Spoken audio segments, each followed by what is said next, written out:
ایک شخصیت کا ذکر آج کریں گے جن کو میرے نبی پاک علیہ السلام نے فرمایا، حضور نے فرمایا، صحیح بخاری میں موجود ہے، فرمایا یہ نیک آدمی ہے۔ اور یار جسے رسول کریم کہیں بندہ نیک ہے، رجل صالح، حضور نے فرمایا نیک آدمی ہے، جو بالغ نہیں ہوئے تھے اور اس سے پہلے ہی کلمہ پڑھ لیا تھا، جو حج کے مسائل سب سے زیادہ جانتے تھے، جنہوں نے 60 سال مکے اور مدینے میں فتویٰ دیا، صحابہ ان سے فتویٰ لینے آتے تھے، جو بدر کی جنگ میں بھی گئے، احد میں بھی گئے، پر محبوب نے فرمایا عمر تھوڑی ہے، ابھی واپس جائیے۔ خندق میں شریک ہوئے اور اس کے بعد ہر جنگ میں شریک ہوئے۔ مستدرک میں موجود ہے، حضرت جابر ابن عبداللہ فرمایا کرتے تھے زمانہ بدلا تو کچھ لوگوں میں بھی تبدیلیاں آئیں، میں نے بڑی دنیا بدلتی دیکھی، پر جن لوگوں کو نہیں بدلتے دیکھا نا، ان میں یہ شخصیت ہے جو ہمیشہ ہر دور میں ہر عمر میں نبی پاک کے طریقوں پر پوری طرح کاربند رہے، اوڑھنا بچھونا اٹھنا بیٹھنا چلنا ہر وقت حضور کی محبت میں غرق ہو کے کیا۔ کون ہے بلا؟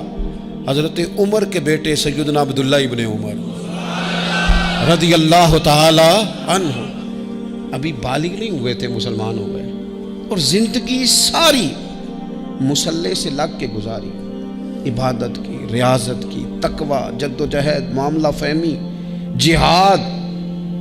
والد امیر المومنین ہے، لیکن صاحبزادے کی خواہش ہے کہ مجھے فوج میں بھیجو، میں جہاد کرنا چاہتا ہوں، اور جہاد بھی سپہ سالار بن کے نہیں، سپاہی بن کے کرنا چاہتا ہوں۔ سب سے پہلی بات تو یہ تھی کہ علم و فضل بڑا تھا،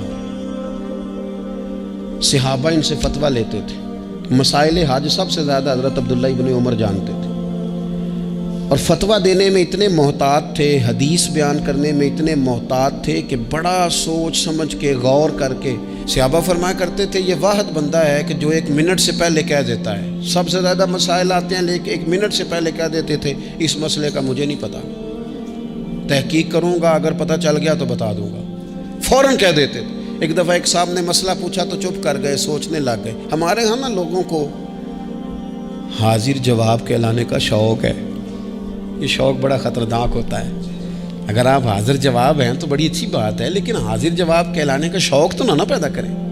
اگر آپ کو پتہ ہے، صحیح بخاری میں حدیث ہے، نبی پاک علیہ السلام نے ایک دن پوچھا تھا صحابہ سے کہ وہ درخت کون سا ہے جس کی مثال مومن کی طرح ہے؟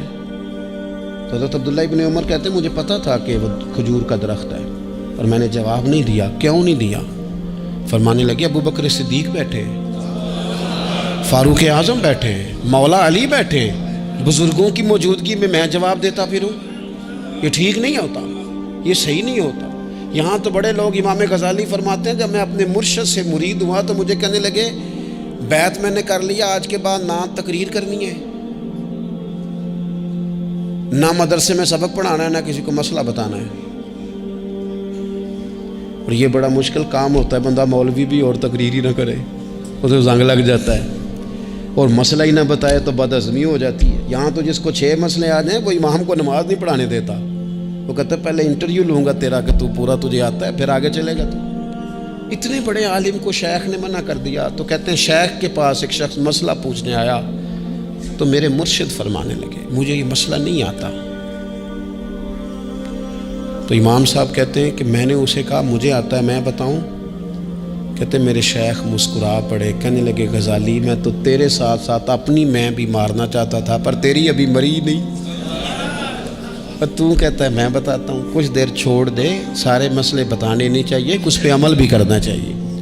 میرے عزیز حضرت عبداللہ ابن عمر اتنا بڑے مفتی ہیں، مفتی مدینہ ہیں، مفتی مکہ ہیں، لوگ مسائل حج پوچھتے ہیں، بڑے بڑے استنباط کرتے ہیں قرآن و حدیث سے۔ ایک آدمی نے مسئلہ پوچھا تو حضرت عبداللہ ابن عمر فرمانے لگے دیر تک سوچا، دیر ہو گئی سوچتے سوچتے، تو وہ شخص کہنے لگا حضور اتنی دیر کیوں سوچ رہے ہیں؟ تو آپ فرمانے لگے تمہارا کیا خیال ہے کہ جو سوال تم مجھ سے پوچھتے ہو اور جو جواب میں تمہیں دیتا ہوں اس کے بارے میں رب مجھ سے سوال نہیں کرے گا؟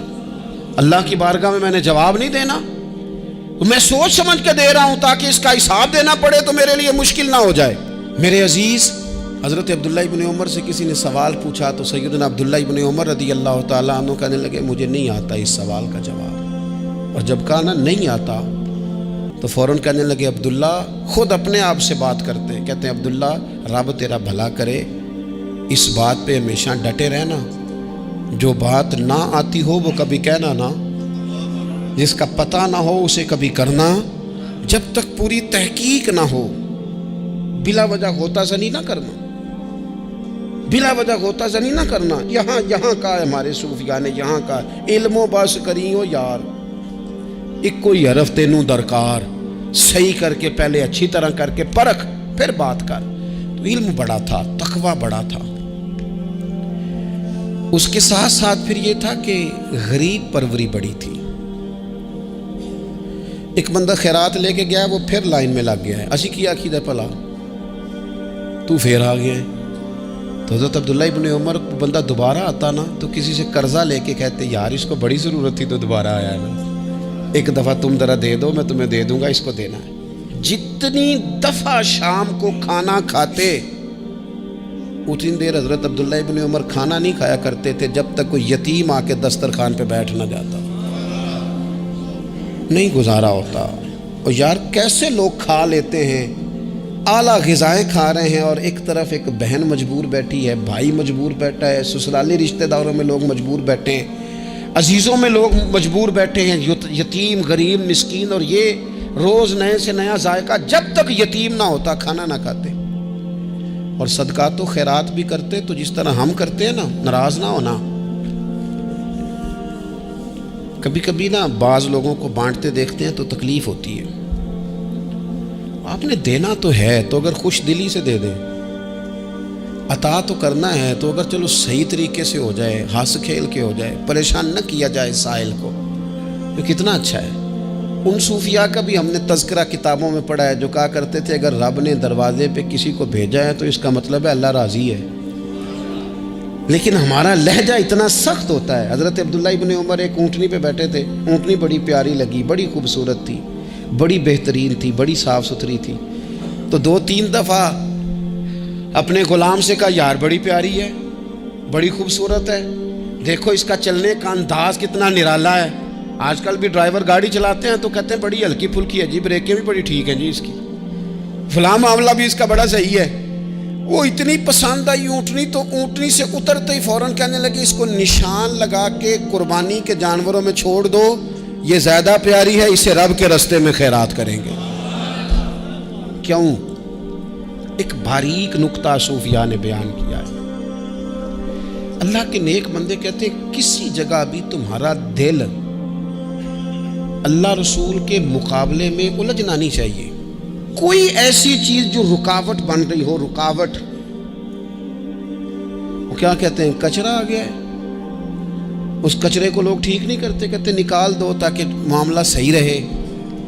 ایک چھوٹا سا باریک سا ہلکا سا دھاگے کی طرح کا ایک ٹکڑا اگر کسی وقت گوشت کا آپ کے دانت میں الجھ جائے نا، وہ سارا ذائقہ تباہ کر دیتا ہے۔ لوگ مختلف چیزیں لے کے خلال کرتے ہیں دانتوں کا تاکہ وہ نکل جائے، کیونکہ ذرا سی بھی چیز اگر کسی جگہ رکاوٹ بن جائے نا، آپ بڑا بہترین کھانا کھا رہے تھے، زبردست غذا آپ کھا رہے تھے، ایک صرف اس میں نا ہلکا سا دانہ ایسا آیا جو سخت تھا، کچرا آ گیا، روڑا آ گیا، تو وہ سارے کھانے کا ذائقہ تباہ کر دیتا ہے۔ بعض لوگ ایسے ہوتے ہیں کہ ایک بال نکل آئے نا کبھی کھانے میں سے تو کھانا چھوڑ دیتے ہیں، کہتے ہیں یار یہ سارا ذائقہ خراب ہو گیا۔ ہمارے ساتھ یہ ہوا ہے، یہ تو ہے نا دنیاوی معاملات، اسی طرح کا مسئلہ روحانی زندگی میں ہوتا ہے۔ کئی دفعہ نا ہم ماننے کو تیار نہیں ہوتے، لیکن ہمارے اوپر دولت کی محبت پوری طرح سوار ہوتی ہے، وہ سجدے میں ذوق آنے نہیں دیتی۔ شہرت کی محبت پوری طرح سوار ہوتی ہے، وہ درود و سلام کا، ذکر کا، عبادت کا ذائقہ لگنے نہیں دیتی۔ وہ جو کہا تھا نا والذین آمنوا اشد حبا للہ، ایمان والے سب سے بڑھ کر اللہ سے پیار کرتے ہیں، سب سے بڑھ کر رسول اللہ صلی اللہ علیہ وسلم سے محبت کرتے ہیں۔ کیوں کہا گیا تھا؟ اس لیے کہ ان محبتوں کے مقابلے میں ذرا بھی کوئی اور محبت آتی ہے روحانی ذائقہ خراب کر دیتی ہے، ہمارا دل نہیں لگتا، ہم بور ہوتے ہیں، ہم پریشان ہوتے ہیں۔ مسئلہ یہ ہے کہ جس دل میں صرف رب رسول کو ہونا چاہیے تھا وہاں شہرت آ گئی ہے، شہرت کی محبت آ گئی ہے، دکھاوا آ گیا ہے، مال آ گیا ہے، کئی قسم کے ہم نے بت معاذ اللہ اکٹھے کر لیے، اور پھر وہ ساری کیف مستی آئے، یہ کیسے ہو سکتا ہے؟ حضرت عبداللہ ابن عمر رضی اللہ تعالیٰ عنہ کے پاس ایک گدھا تھا. ہم پنجابی میں تو کہا کرتے تھے کہ بڑا ساؤ جانور ہے، بڑا دھیما ہے، بڑا اچھا ہے، سواری بھی کرتے تھے اس پہ، اس پر بوجھ بھی رکھتے تھے، اور بھی کئی کام، جانوروں کا چارہ بھی اس پہ رکھ کے لایا جاتا تھا. بہت سارے لوگ اس کی تعریف کرتے تھے کہ ظاہر ہے اس وقت یہ جانور ہر گھر کی ضرورت ہوتے تھے. لوگوں نے بڑی تعریف کی کہ جناب یہ گدھا بڑا اچھا ہے، بڑا عمدہ ہے. اب بعض چیزیں ایسی ہوتی ہیں جن سے دل لگ جاتا ہے. کچھ نوجوانوں نے گھروں میں بلی رکھی ہوتی ہے، گھوڑا رکھا ہوتا ہے، جانور رکھے ہوتے ہیں، ان کی پوری توجہ انہماک. ہم دیکھتے تھے دیہاتوں میں کہ بزرگ اگر کہیں چلے جاتے تھے سفر پہ تو وہاں سے بھی پیغام بھیجتے تھے کہ گائے کو چارہ ڈالا کہ نہیں، بھینس کو نکالا کہ نہیں، تم نے باڑے سے دھوپ چھاؤں کا خیال کیا کہ نہیں. وہ چیز ذہن میں آ جاتی تھی. حضرت عبداللہ ابن عمر رضی اللہ تعالیٰ عنہ وہ گدھا کیونکہ بڑا پیارا تھا، بڑا اچھا جانور تھا اور بڑے کام کرتا تھا، بہت سارے معاملات گھر کے اور کھیتی باڑی کے اس کے ذمے تھے. تو گھر والے بھی کہتے کہ اس جانور کی وجہ سے بڑی خیر ہے، بڑے کام ہو جاتے ہیں. آپ کا بھی خیال تھا. حضرت عبداللہ ابن عمر ایک دن گھوڑے سے نیچے اترے یا اس گدھے سے نیچے اترے تو خادم کو بلا کے کہنے لگے اسے لے جاؤ اور بیچ کے پیسے اللہ کے راستے میں خیرات کر دو. اب وہ خادم کا بھی اس سے دل لگ گیا تھا، جانور گھر میں ہوتا ہے دلچسپی ہو جاتی. کہنے لگا حضور وہ سارا محلہ تو اس کی تعریف کرتا ہے، سارے خاندان والے تو اس جانور سے دلچسپی رکھتے ہیں اور آپ بیچ رہے. آپ فرمانے لگے جس طرح سب کا دل اس کی طرف ہے نا کہ اچھا جانور ہے، میرا بھی ہو گیا ہے، لیکن میں اپنے دل کو سوائے رب رسول کے کسی اور طرف ہوتا دیکھ نہیں سکتا. اعظم بلا سے اپنی وہ ہستی ہی کیوں نہ ہو، اعظم بلا سے اپنی وہ ہستی ہی کیوں نہ ہو. جو چیز اس کی راہ میں حائل ہو پھونک دو، جلا دو ایسی ساری چیزیں جو ان کے راستے میں آتی ہیں. فرمایا اس کی طرف توجہ ہونے لگی ہے، لہٰذا میں اسے اب رکھ سکتا. مزاج تھا، طبیعت تھی، طریقہ اس طرح کا تھا کہ وہ. پھر ایک اور بات بڑی خوب تھی، حضرت عبداللہ ابن عمر ان لوگوں کی پذیرائی بڑی کرتے تھے جو خیر کا کام کرتے تھے. دینی کام کوئی بندہ بھی کرے اس کی پذیرائی ہو، اس کی تعریف ہو، خیر کے جملے ہوں تاکہ دینداری پھیلے. حضرت عبداللہ ابن عمر رضی اللہ تعالیٰ عنہ کو نا غلام آزاد کرانے کا بڑا شوق تھا. دیکھیں ایک بندہ کسی نے خرید لیا ہے، وہ اس کا پابند ہے، بڑی تکلیف میں ہوتے تھے لوگ. غلام 1000 سے زیادہ غلام آپ نے آزاد کرائے تو آپ جب غلام خریدتے تھے نا تو نظر کرتے تھے جو غلام ذرا زیادہ نمازیں پڑھتا اسے آزاد کر دیتے. تو غلاموں نے اس طرح کیا، انہیں پتہ چل گیا، انہوں نے بھی نا لمبی لمبی نمازیں شروع کر دی. تو حضرت عبداللہ ابن عمر کو پتہ چلتا، آزاد کر دیتے. ایک دن آپ کے بیٹے کہنے لگے حضور یہ آپ کو دھوکہ دیتے ہیں، لمبی لمبی نمازیں پڑھتے ہیں، آپ آزاد کر دیتے ہیں، بعد میں پتہ نہیں 5 بھی پوری پڑھتے ہیں کہ نہیں پڑھتے. تو حضرت عبداللہ ابن عمر کہنے لگے پتر تیرا کیا خیال ہے، مجھے نہیں پتہ. کہا حضور پتہ ہے. فرمانے لگے یہ مجھے رب کے نام پر دھوکہ دینا چاہتے ہیں، جو رب کے نام پہ دھوکہ دے روز دے، میں روز دھوکہ کھانے کو تیار ہوں. دوسری بات یہ تھی حضرت عبداللہ ابن عمر میں کہ نبی پاک سے محبت کوٹ کوٹ کے بھری ہوئی تھی. حضور کا ذکر آتا تو رو پڑتے، ان جگہوں پہ جا کے ڈھونڈ ڈھونڈ کے بیٹھتے جہاں نبی پاک نے وقت گزارا ہے. ایک درخت کا پتہ چلا کہ یہاں حضور تھوڑی دیر آرام فرما ہوئے تھے، انہوں نے دیکھا تھا یا انہیں معلومات ہوئی تو ہمیشہ اس درخت کو پانی دیتے، اس کا خیال کرتے، کہتے یہ درخت ہمیشہ تر و تازہ رہے، یہاں میرے نبی پاک نے تھوڑا وقت گزارا ہے. وہ مکہ مکرمہ میں بھی جاتے تو وہ جگہ ڈھونڈ ڈھونڈ کے جہاں حضور نے نماز پڑھی تھی نماز پڑھتے. مسجد نبوی میں آتے تو جس ممبر پر حضور بیٹھ کے خطبہ دیتے تو اس پہ ہاتھ پھیر کے چہرے پہ ملتے. حضور کی قبر انور پر حاضری دیتے، السلام علیکہ یا رسول اللہ کہہ کے اس بارگاہ عالی مرتبت میں حاضری دیتے. حضرت صدیق اکبر کو سلام کرتے، حضرت عمر کو سلام کرتے. پیر سن ہو گئے ایک دفعہ چلتے چلتے تو کسی نے کہا جس سے سب سے زیادہ پیار ہے نا اسے پکارو، پیر ٹھیک ہو جائے گا. تو فوراً کہنے لگے یا محمد صلی اللہ علیہ. اور یہ امام بخاری نے لکھا ہے الادب المفرد میں، خود امام بخاری لکھتے کہ حضرت عبداللہ ابن عمر نے یا محمد کہا اور ان کا پیر سویا ہوا ٹھیک ہو گیا. یہ لوگ بڑی محبت کرنے والے. آپ فرمایا کرتے تھے شاید زندگی میں لوگوں نے کسی سے اتنا پیار کیا ہو جتنا نبی پاک علیہ السلام کے غلاموں نے مجھ سے کیا ہے. ہر وقت لوگ ان کے گرد رہتے، لوگ محبت کرتے۔ حجاج بن یوسف جب حکمران بنا نا تو بڑا ظالم تھا، اس کو یہ بات اچھی نہیں لگتی تھی کہ ہر وقت لوگ حضرت عبداللہ ابن عمر کے پیچھے گھومیں۔ بادشاہوں کا خیال ہوتا ہے نا، بادشاہ ہم میں تو پروٹوکول کوئی اور لے کے جا رہا ہے۔ اس نے ایک دفعہ جمعہ پڑھاتے پڑھاتے معاذ اللہ حضرت عبداللہ بن زبیر رضی اللہ تعالیٰ عنہ کے خلاف کوئی بات کی، تو حضرت عبداللہ ابن عمر اگرچہ بڑے صلح جو تھے، صلح پسند تھے، لیکن اگر حق کی بات ہوتی اور اس طرح سے ہوتی کہ کوئی بڑی غلط بات کرتا تو پھر ٹوکنے میں بھی بڑی جرت کا مظاہرہ کرتے۔ ایک دفعہ اہل کوفہ نے آپ سے مسئلہ پوچھا نا، چونکہ آپ مفتی تھے، لوگ مسئلے پوچھتے، تو انہوں نے پوچھا حضرت عبداللہ ابن عمر سے کہ مکھی اور مچھر کا خون لگ جائے تو اس کا کیا مسئلہ ہے، کپڑے ناپاک تو نہیں ہوتے؟ تو سوال کا جواب دینا چاہیے تھا نا، ہوتے ہیں کہ نہیں ہوتے؟ تو فرمانے لگے حسین ابن علی کا خون بہا کے اب مکھیوں کے خون کے مسئلے پوچھنے شروع کر دیے۔ اب تمہیں یہ والا خون نظر آنے لگا ہے؟ حضور کی اولاد پاک کو شہید کر کے اب ان مسئلوں میں آئے ہو؟ میں خیال نہیں آتا تمہارے دلوں میں گھٹن ہے حضور کی اولاد کے لیے اور دین کے مسئلے پوچھتے ہو؟ جاؤ پہلے کشادگی پیدا کرو، تیری نسل پاک میں ہے بچہ بچہ نور کا، تو ہے عین نور تیرا سب گھرانہ نور کا، پہلے کشادگی لاؤ حضور کی اولاد پاک کے لیے، پھر مسائل پوچھنا۔ حجاج بن یوسف نے کوئی بات کر دی، آپ نے ٹوک دیا، آپ نے ٹوک دیا، تو پھر حجاج نے سازش کی۔ اوہو، اللہ والوں کے خلاف جو سازشیں ہوتی ہیں بڑی گہری ہوتی ہیں، بڑی سخت ہوتی ہیں، بڑے جال بنے جاتے ہیں، بڑا حسد کیا جاتا ہے، بڑی تکلیف دی جاتی ہے۔ اللہ قرآن میں کہتے ہیں محبوب یہ لوگ تجھ سے حسد کرتے ہیں، حسد من عند انفسہم، ان کے دلوں میں تیرے لیے حسد ہے، حسد کرتے ہیں لوگ، دور تک نکل جاتے ہیں حاسدین۔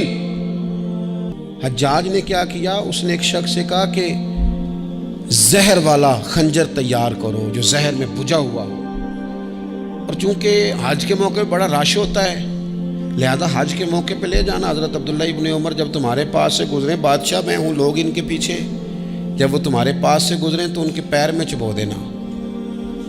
جب لوگوں نے ایسے عالی مرتبت لوگوں کو نہیں بخشا، اتنے بڑے لوگ محفوظ نہیں رہے تو ہمہ چما کس کھاتے میں؟ آج کس بات کا شکوہ کرنا؟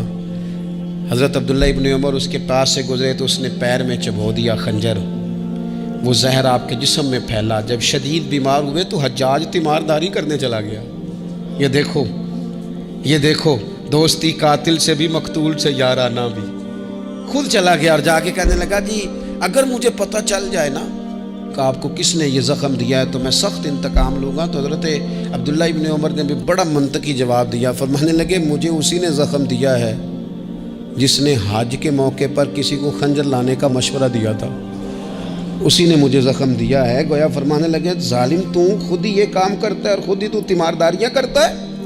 حضرت عبداللہ ابن عمر شہید ہو گئے، مکہ مکرمہ میں آپ کا مزار بنا دیا گیا۔ تقریباً 1500 کے لگ بھگ 1600 کے لگ بھگ آپ سے احادیث مروی ہیں۔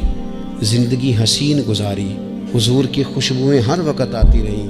حضرت عائشہ صدیقہ، حضرت حذیفہ، حضرت جابر بن عبداللہ، یہ تینوں جلیل القدر لوگ کہا کرتے تھے حضور کے بعد زمانے کی تبدیلی سے بڑے لوگ تبدیل ہوئے، لیکن جو لوگ حضور کے طریقوں پر پوری طرح قائم رہے ان میں بڑا نام حضرت عبداللہ ابن عمر کا ہے، بڑا نام۔ رات بھر عبادت کرتے اور دن کو ظہر سے عصر تک اللہ کی یاد میں مصروف رہتے۔